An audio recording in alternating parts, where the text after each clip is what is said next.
Hello. Good afternoon, everyone.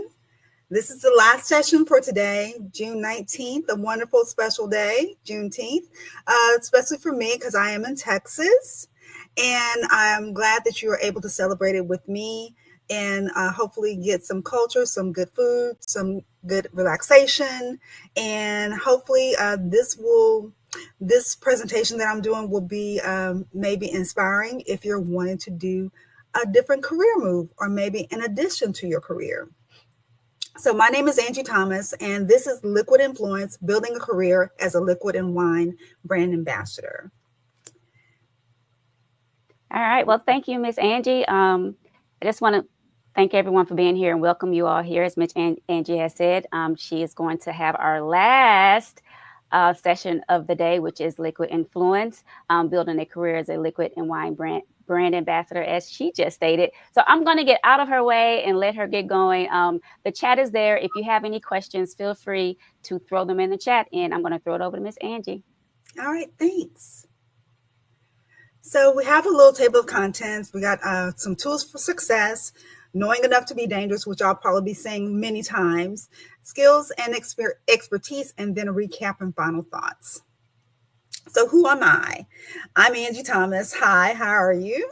Hopefully you know me being in the streets as far as like beer, wine, and spirits, but I'm very passionate about representing some of the favorite brands that you may know because I work for a company that has over 200 brands in their portfolio. I'm an avid storyteller and being successful with educating customers to get that extra sale and getting a new product into their hands. So tools for success. So what would you consider to be a brand ambassador? So like I said, knowing enough to be dangerous. Do you have what it takes to be a brand ambassador? A brand ambassador is someone who represents and promotes businesses' brands to various audiences with the goal of boosting brand awareness and attracting new customers. And I've been doing this for over a decade, a little over a decade. Basically, I was sitting on the couch one day and a friend of mine was needing some help and they said that they will pay me $20 an hour. And I said, I'll be there in 15 minutes. And that's where it started on my way as far as being a brand ambassador for beer. And at the time, I did not like beer at all. I thought beer tasted horrible. I didn't know anything about notes or what adjuncts. I was like, either you want this beer or you don't. That's pretty much how I was selling beer or giving out beer at festivals until I had my gateway beer, which was Wells banana nut beer. And it smelled delicious. And it piqued my interest. And so I decided that I was like, I think I want to taste this. And my eyes were open. The veils were taken off my eyes and I got into drinking beer. And that's what led me onto this path of being a brand ambassador because I wanted people to know, just like me, that may have been skeptical about drinking beer or didn't know that there's good beer out there because I've had the Schlitzes, the Mickey's and stuff like that because that's all we had. To have something even better. So that's as far as me as being a brand ambassador. Now, one other thing that you're going to need are credentials. Now, it really does depend on your state. As I said, I'm in the state of Texas, so we have a TBAC license. And our TBAC license, some companies will actually pay to get you those credentials. It probably maybe $11. If that much. It hasn't gone up. And the certificate that you need or the credentials, that's good for 3 years. And with that, you're able to do being a brand ambassador at different locations, or you for those festivals when people are pouring beer, they need people that have a license. You can do that. Or even if you have someone has a private function and they're needing, hey, we need a bartender, a couple of people that can whip up some drinks. You can do that and get paid for it. And then the basics as far as your toolkit, your very basics that you need is a black tablecloth, a table, and an ice bucket. That is really all you need. A lot of companies will provide those things for you, but if you just go to Target or not Target anymore, but Walmart or the dollar store or something like that and get something just really, really simple, that's all you need, because you're not going to be there very long. So, and here's why I come into talking about being a little bit dangerous when it comes to being a brand ambassador. Some people just want to get the liquid and they don't care. They just want to taste it. Then we have some people that are really snobs, are really having, I guess, a depth for education. So you may want to know about how wine is made. So initially, it comes with harvesting. The grapevines are produced once a year, and the winemakers determines whether the grapes are ripe, usually with the sugar levels and the acidity if it's in balance. Then they sort the grapes, either at the winery or the vineyard, and they want to get the cleanest, healthiest, juiciest grapes are picked. Then they go into the crushing and the distemming. So I'm sure all of you have seen I Love Lucy, where she's crushing the grapes with her feet and stuff like that. That's where it comes into the crushing. We do it a little bit different now. We use machines, but this is going into the fermentation process of it all. And that's where you're extracting that juice from the grape, and actually also with the wild yeast that's also in there as well. And then the grape juice comes out and it goes into the crusher, and then it's the maceration period where you get the color, because when you crush the grape, the liquid is clear, but it's for like red wine, the skin in the grape is what's giving it its color. So the longer that it's sitting along with that juice is how that boldness of that color is going to be. And then, of course, the juice is starting to turn into alcohol, ferment and turn into alcohol. And then you extract the pigment from the skins and from the liquid. And then you go into the actual fermentation process, where you have the sugars in the grapes and converting to alcohol, and the yeast begins to eat the sugar, just like in beer. And the yeast is found everywhere, but they initially use the natural wild yeast, and then they'll also add some yeast in there to kind of help them predict what's going on with the wine. So they want to have a little bit of leeway. And this is, again, the actual process as far as like the winemaking, the sampling, the harvest, the crushing and pressing, the fermentation, the blending, stabilization, aging, filtration, and the bottling and consumption. That is a bird's eye view of what the winemaking process is. And of course, it all depends on the location.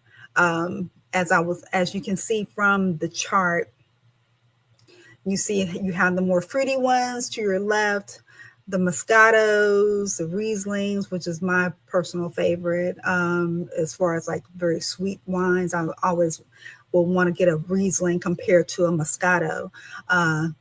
Then Malbec is my go-to as far as red, has a little bit more spice, a little bit more body to it. Then you have some Chianti, which is going to be more earthy and light, your Cavas or Sauvignon Blanc, things like that. So that's really what it takes as far as the winemaking process. And when you're a brand ambassador, especially because there are so many wines out there and available to you, you're wanting to be able to give the customer just a little bit more detail as far as that personal wine that you're talking about, a little bit more depth to help it stand out compared to others. Then we go into alcohol, one of my favorite things. And we have a plethora because from beer to liqueurs, there's everything that you can think of under the sun that can be sold. And you probably have some of your favorites out there that you would want to maybe even thinking about maybe your favorites that you've actually been to the store where you demoed, where you tried it out as far as demonstration. Someone there is trying something out and is like, oh, this seems interesting. And you've always wanted to know, what does this person do? How does it? And that's what I do.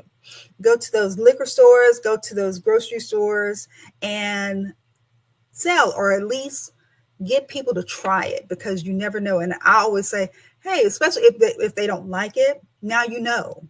Try when it's free. Those are some of my catchphrases I usually use to get people to try, because we're wanting to get liquid to lips for sure.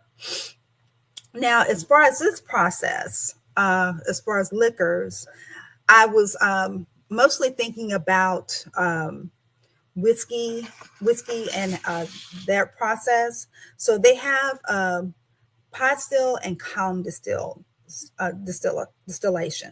So as far as like the column, and I have my notes here, it's usually used to produce bourbon and rye and other American whiskeys, as well as grain whiskeys from Scotland, Ireland, Canada, Japan, and elsewhere. The column still works continuously and efficiently, removing the needs for the batch process of pot stills. The distiller the distiller's beer, because it starts from there. Just again, we start with beer, and then it goes into the distillation period where it's fermented, and that's where we're getting into the alcohol portion. So it's fed into the column stills at the top and it begins descending, passing through a series of perforated plates. Simultaneously, hot steam rises from the bottom of the still and interacts with the beer as it floats downward, separating the solids and unwanted substances directed into the condenser. And the column stills can produce the spirits up to 95 ABV. Most whiskeys are distilled at lower proofs. So hybrid stills, which include the column of a pot, can be used in this manner as well. And this is what I usually see as far as like the column, thinking as vodka. So it usually the vapor from the column is what is used. That and gin is what I always think about as far as like the column stills. That's what, as far as the distillation is used, and they're using that vapor, and it's collecting, and it's getting rid of all the unwanted things. So a lot of people talk about, as far as like vodka being, it's been distilled XYZ many times. It's been distilled 7 times, 10 times. It doesn't necessarily need a whole bunch of distilling for it to be a nice vodka. And I guess let me segue into that as far as like shelving period on all spirits, beer, wine, and spirits. When you go into a liquor store, that is real estate. And the real estate, the higher up, they paid more to have it up on that top shelf compared to what's on the bottom shelf. But the thing is with that does not necessarily mean the stuff that's on the bottom shelf is rock good. It just means that they didn't have enough money or capital to put it on the top shelf. So don't be surprised, and always go in and ask your rep at the liquor store, hey, I'm just going to throw a brand out there. For one, Crown Royal. What is an alternative that I can get that won't be as expensive as Crown Royal, but it's going to taste just like it? It's a brand called Rich and Rare. It's on the bottom shelf. It costs about, I'm thinking like 16 to 18 bucks. But that's been a couple of years, and with tariffs and everything, I don't know what it is right now, but that's an equivalent, and it's on the bottom shelf, but it's still a very good product. So it just made me think about that. I wanted to make sure that I remembered to tell y'all about the real estate of the liquor store. But these are the two different types of distillation, as far as your liquors, your bourbons, as well as your vodkas, how it's actually created. Let's see, where am I? So to get a little bit more in depth with the actual distillation, we have initially the malting. So all whiskey starts with raw grain that's either malted or unmalted. In this case, for whiskey, it's made from barley that undergoes the malting and access to sugars.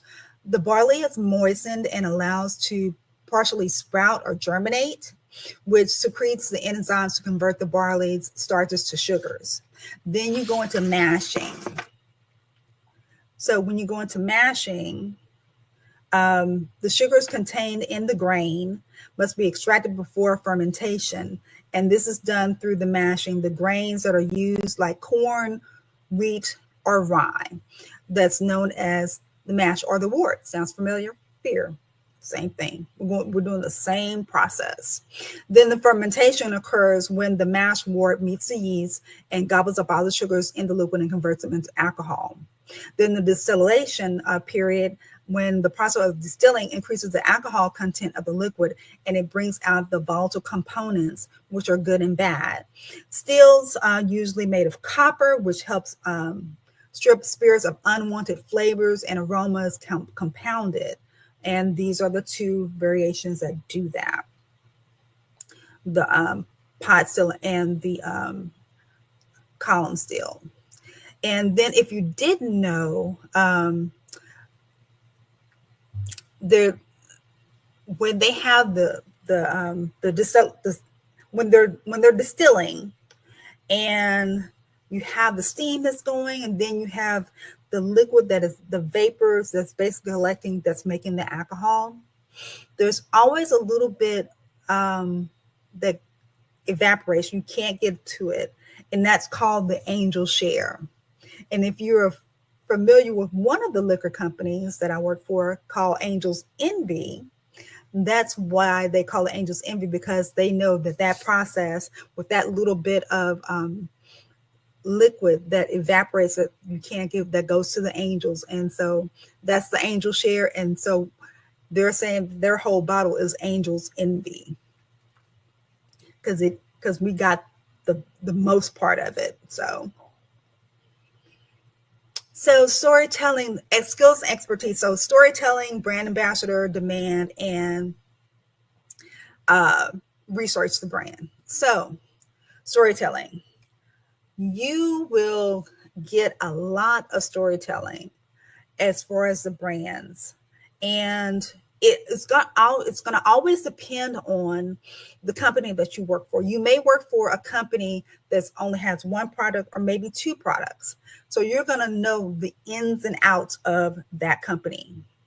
For me, because I said earlier, I have a company that I work with over 200 in the portfolio. That's why I know enough to be dangerous. I know enough, a little bit of that particular company, that particular product that I'm working for on that day, to do a good elevator pitch, because people that come in, they don't necessarily want to have a deep conversation with you. They just want to say it's free. They want to taste it. And I get that.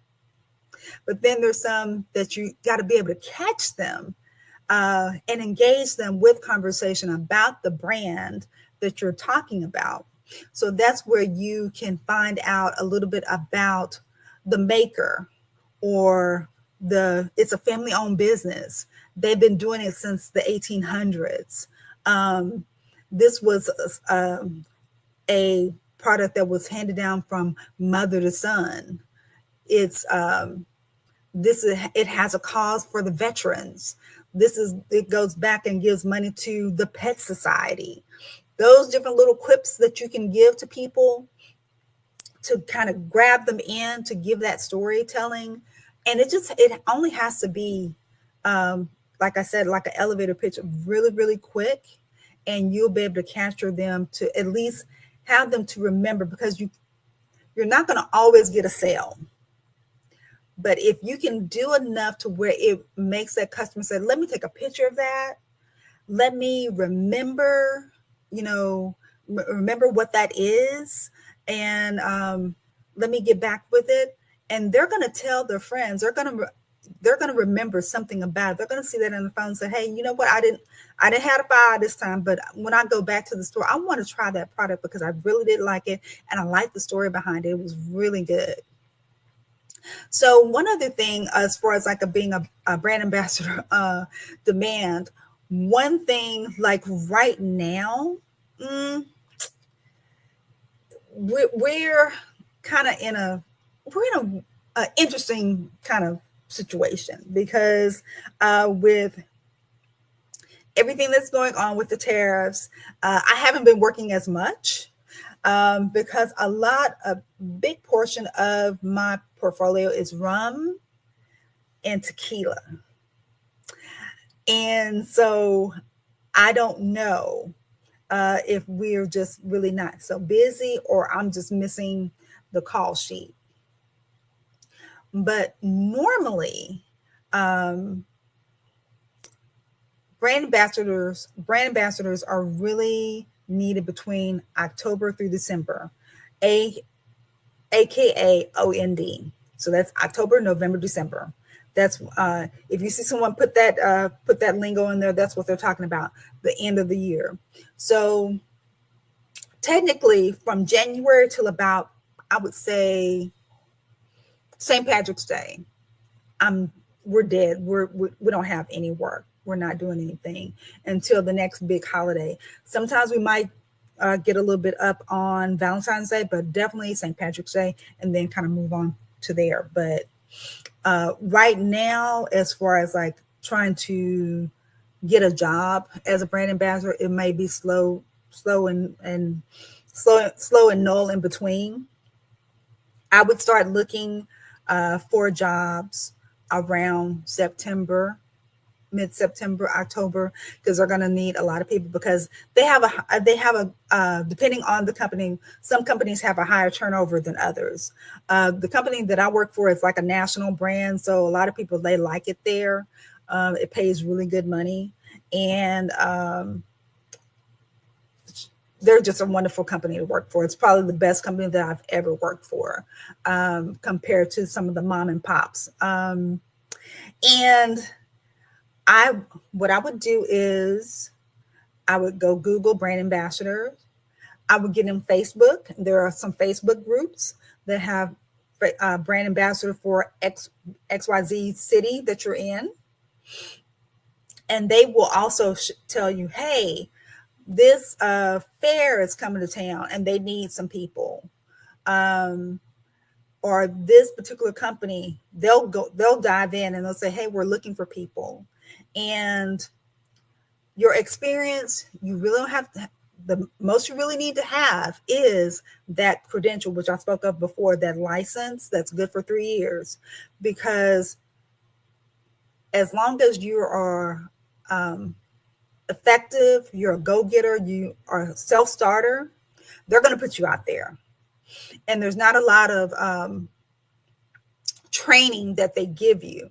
As long as you have that tablecloth, that table, and that ice bucket, you're good to go, because you're doing a lot of things on your own. So if you get a brand and say, hey, I need you out there on Saturday, you may want to Google the name of the name of the brand and get some little information about it. So when you're not sitting there saying, do you want to drink? Do you want to drink? Do you want to drink? You're actually engaging those people by giving those stories about the company that you learned, that 5 minute or less little elevator pitch that's going to really do something that's going to make you stand out, and is going to give you more people coming to your table and being animated. thing that I think about, I think I put on my stewardess face, like, hello, how are you? I'm very animated when when I'm on, because it's usually about 3 hours, and you want that time to go fast because you're standing on your feet, and you want people to come to your table because you want people to engage and know that you are doing your job as far as telling the customer that are passing by about that product and getting them to try it. So be diligent. Don't stick with one company. Initially, I had about 4 or 5 companies that I worked for, because when one wasn't calling, the other one was. So you don't have to be loyal. Just be loyal to yourself and that you can do your job as a brand ambassador.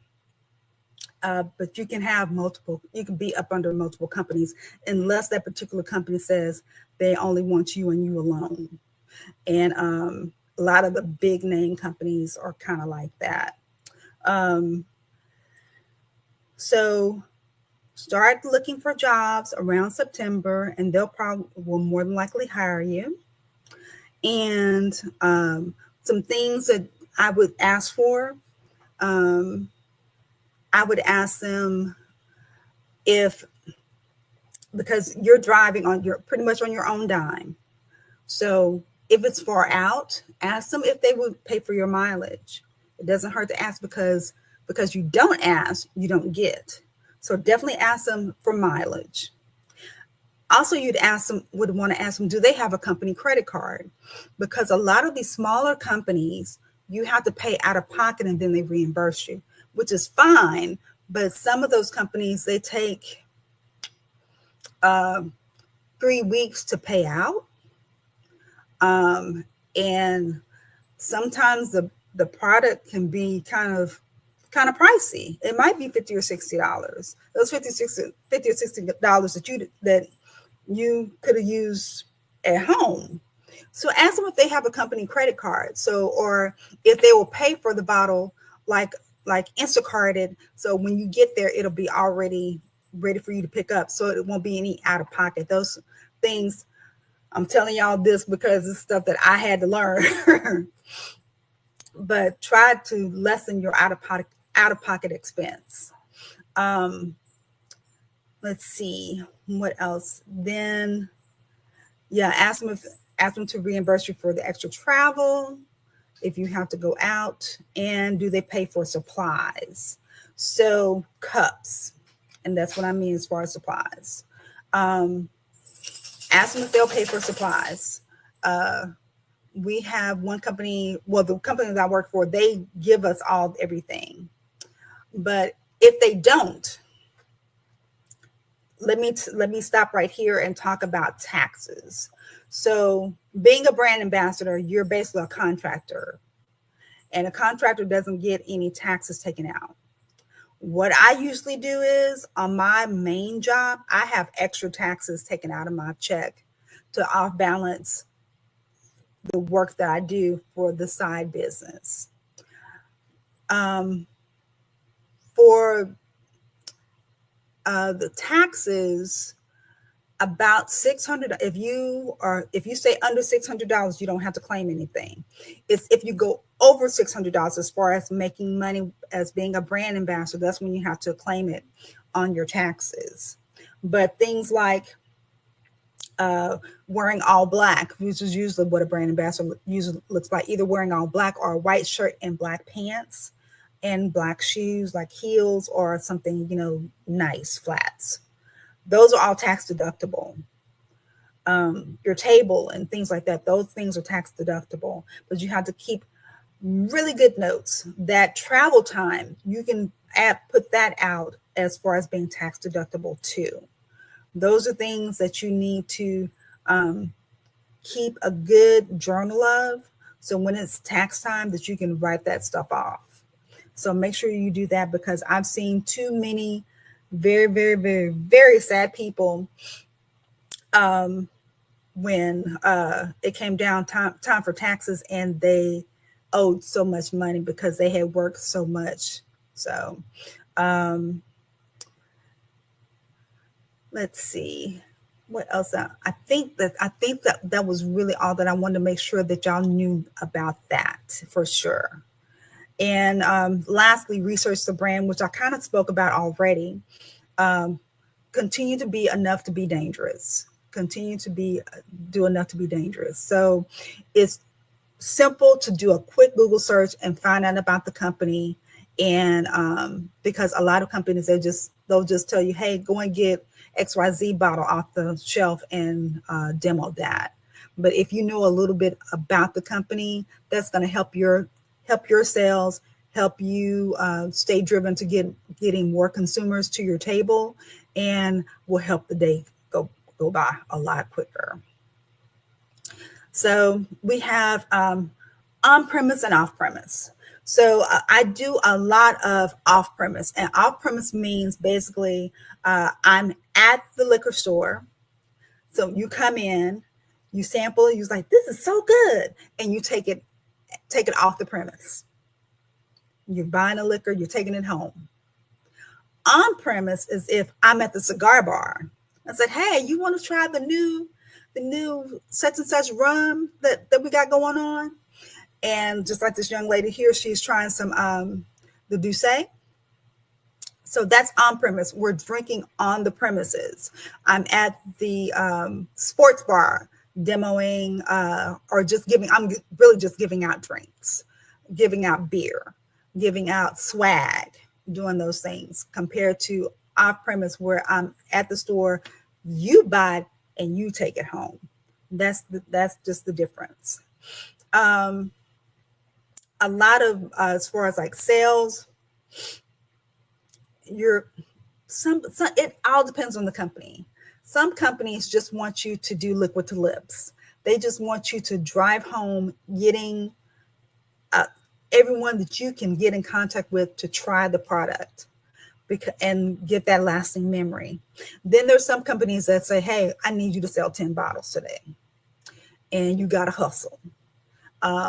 Sometimes you make it, sometimes you don't. It all depends, because there's different caveats, because it won't necessarily be you by yourself. It may be 4 other brand ambassadors that are selling something, and theirs might be a little bit cheaper. Theirs might be a little bit more tastier than yours. You don't know. Or they specifically came in for one thing and they're not going to get anything else other than that. And those things those are the different things that just happen. But you just have to be diligent. But if you keep on going and trying to get people doing the liquid to lips, that's going to make your odds as far as selling bottles more prevalent. So lastly, after you've had everything's been successful, everything's been good, you've done everything, you've sold your bottles, you've taken your pictures, which that's something I did forget to mention. Depending on your company, some companies just want you to take a picture of your stand that you were there. Basically, this is how you clock in, you standing there with your product. And then there's some that want to have, just like in the picture right there, where I'm doing action shots where someone's watching me talk and engage with a customer. And I might need 8 to 10 pictures of that, of people holding the bottle or holding the swag, things like that. And that comes in the recap. And that's basically talking about from that 3-hour period, because usually most activations are between 2.5 to 3 hours. What happened? How many customers do you get approximately? Some people take a tally. I do a guesstimation as far as like that. Or you can also count your cups. If you have a row of 50 cups and now you only have 3, subtract it. That's how many people you have. You could do it like that. But this is basically giving a summation of what actually happened during that event, during that 3-hour period. How many other brand ambassadors were there? What was their product that they were selling? Was it comparable to yours? Because sometimes, especially like on holidays or Cinco de Mayo, everybody gonna be selling tequila. So you wanted to find out Okay, we're all selling tequila. Okay, well, what was your price point compared to theirs? That's something that they would want to know, because that may have been the reason why you didn't get as popular as far as sales compared to others. Yours was 65, where theirs was 35, and theirs was a name brand compared to something that's new, up and coming that you had.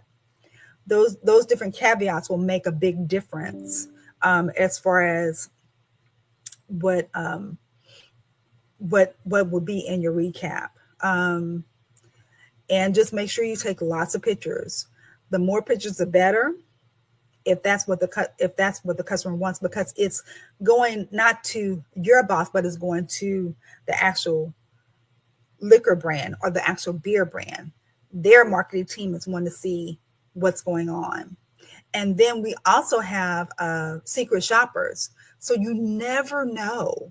You never know who might be in your realm. And when you're talking to someone, you never know that they might end up being that secret shopper.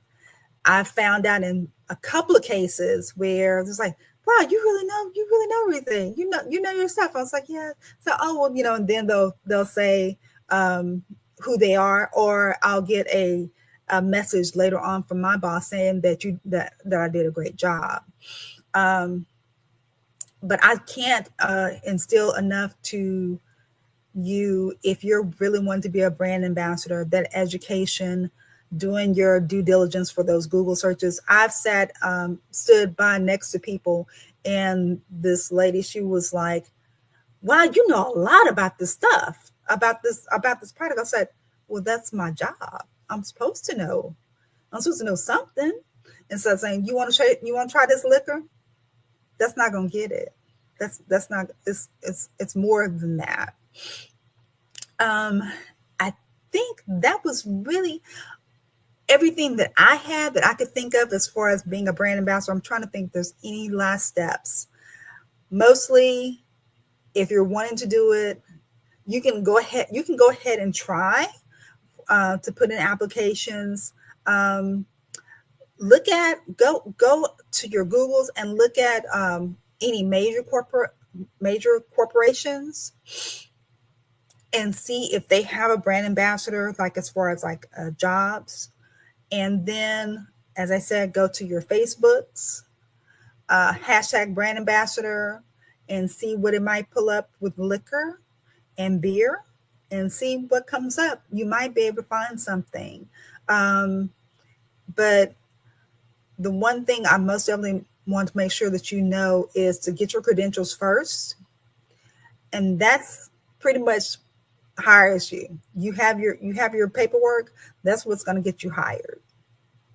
And then what's going to keep you is you're really good on your recaps. You're doing that storytelling. Like, even if you need to use ChatGPT to make a nice long story about the summation of what you did, be as detailed as possible. That they love that. They love that so much. And then other than that, I think anybody can do it. I've been doing it for so long, being a brand ambassador has been a great experience. I don't know how long my knees are going to take for it, because it's time for me to retire from my real job. And I'm wondering where I'm going to go, if I'm going to pursue this and do this more so. But if you have any questions, anything that that I may have missed, or any questions that you might think of, please reach out to me. I'm Angie Thomas on Facebook, ANGI. And then, of course, I am the moderator for Being Black in Craft, where we don't apologize for recognizing our influence on craft beer. And you can always DM me on Being Black in Craft, and I'll answer your questions, or The Undeniable Vixen. Both of those are on IG. And thank you for your attention. Thank you, Ms. Angie. I had a quick question, though. Yes. So you mentioned the credential process. Could you just kind of talk about, like, is it a lengthy process? Is it just an application? No. Is there studying to do? It is. You can do it online, and it's basically common sense. It's I think it lasts maybe like an hour. That's online that you can do your take your license, but it's asking questions. It'll ask you questions and then it'll quiz you, and at the very end you take the actual test. So if you're paying attention, what and you're listening, you can listen to it, at work, literally. Um, you can just listen to it and then take some notes if you want to. But it's basically saying, I've had so much to drink. Should you offer me another drink? Um, what is from women to men? What is the I guess the APV of the of being considered tipsy? Things like that. Real simple things. Real simple things. You shouldn't. No one should have a problem with passing that test. I don't even listen to it. I just go through it and get to it because you have to take it every 3 years. So it's and even with that, it's like, oh yeah, that is right. It's very forgiving. It's real forgiving. So you can go back and take it. Okay, another question about that. You mentioned early on that it could be different depending on the state you're in. Could you Yes. take it in multiple states? Could you, like, if you're close on the border? Like, I live in Illinois, close to the border. Could I be Yeah, licensed in both? I wouldn't see a problem. Yes, you can. Yes, you can, because I had to do it for a Pink Boots event. We were in Philly, and they needed people to serve, and so I had to take the test for Philly to be have my credentials to serve. So yes, you can. I almost Okay, was like, I don't know, but yes, you can. cool. Well, thank you so much, Miss Angie, for sharing all of these tips. I think it's good information for anybody who's looking to get into the ambassador branding business and maybe make a little extra money on the side. I appreciate you so much, and be sure to check out Miss Angie at her platform that she was talking about. Being Black in Craft is a very good podcast that she does, just talking about all things Black in Craft. So thank you all for joining. And we want to thank Jen and her crew with Crafted for Action for hosting such a wonderful conference for people to be able to join virtually and in person. There's a 2-question survey that you can fill out just to help her gather some data about your experience here. So thank you again, Angie, and thank you all for coming and sharing this space with us. And you all take good care. Bye.